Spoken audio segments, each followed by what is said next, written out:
नमस्कार बंधुरा पुष्पर बांगाल हेसेले आपनादेर स्वागत। आज पुष्प बांगाल हेसेले निये एसेছে একটা ধামাকাদার পর্ব, বাঙাল ভার্সেস ঘটি।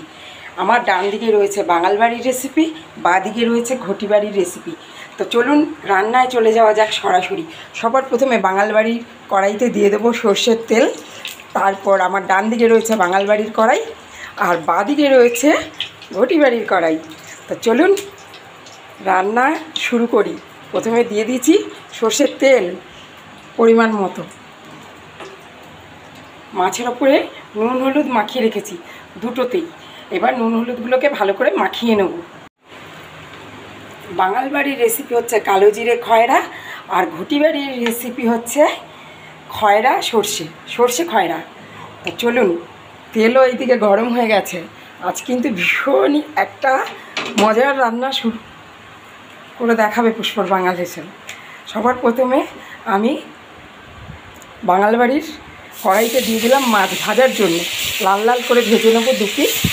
আর এইদিকে দেখুন ঘটি বাড়ির কড়াইতেও তেল গরম হয়ে গেছে, দিয়ে দেবো মাছ, নুন হলুদ মাখানো ভাজা মাছ।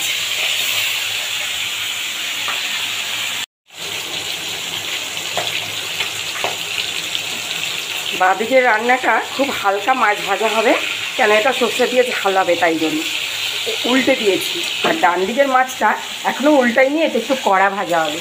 এবার বাঁদিকের মাছের ভাজার ওপরে এক পিঠ উল্টে দিয়েই দিয়ে দেবো অল্প কালো জিরে, আর দেবো দুটো কাঁচা লঙ্কা, দুটো টমেটো স্লাইস সামান্য পরিমাণে, আর দিয়ে দেবো লঙ্কার গুঁড়ো, হলুদ গুঁড়ো,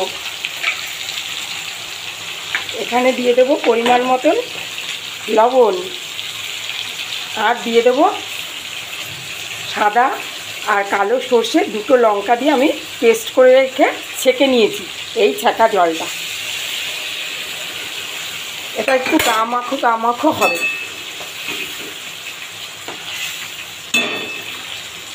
এবার এইদিকে দেখুন এই রান্নাটা মাছটা প্রায় এক পাশ ভাজা হয়ে গেছে। এবার উল্টে দেবো। এটাও খুব সাধারণভাবে আমি রান্না করে দেখাচ্ছি আপনাদেরকে, আশা করি আপনাদের ভালো লাগবে। আর অবশ্যই অফিস টাইমের জন্য ভীষণ হেল্পফুল রান্না। এবার ফোড়নে দিয়ে দিলাম কালো জিরে, দিয়ে দেবো দুটো কাঁচা লঙ্কা, বেশ কিছুটা টমেটো দিয়ে একটু নাড়াচাড়া করে নেব।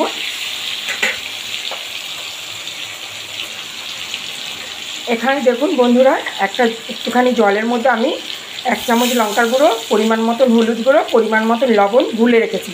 এটা আমি এবার এর ওপরে দিয়ে দেবো।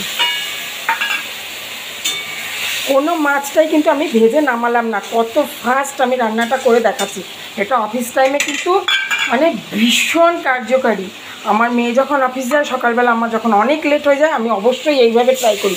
টেস্টের কিন্তু কোনো রকম খামতি হয় না, খুব অল্প বাসন কোসনে এই রান্নাগুলো সহজ পদ্ধতিতেই হয়ে যায়। এবার দেখুন বন্ধুরা মশলাটা খুব সুন্দরভাবে কষানো হয়ে গেছে মাছের সাথে। এবার ঝোলের জন্য আমি পরিমাণ মতন জল দেবো। আপনারা যে যেরকম ঝোল খাবেন সেরকম জল দেবেন। ব্যাস আমি এতটাই জল দেবো, আর জল দেওয়ার আমার প্রয়োজন নেই। আমরা 3 জনের জন্য এই রান্নাটা করছি। বাঙাল বাড়ির রান্না টকবক করে ফুটছে বন্ধুরা, লাল লাল ঝোল।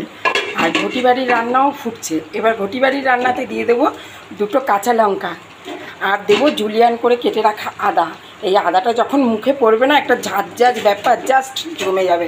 আর ওপর থেকে দিয়ে দেবো বেশ খানিকটা ধনেপাতা কুচি। সর্ষের রান্না হবে, কাঁচা তেল যাবে না তা তো হতে পারে না। উপর থেকে সামান্য পরিমাণে কাঁচা সর্ষের তেল।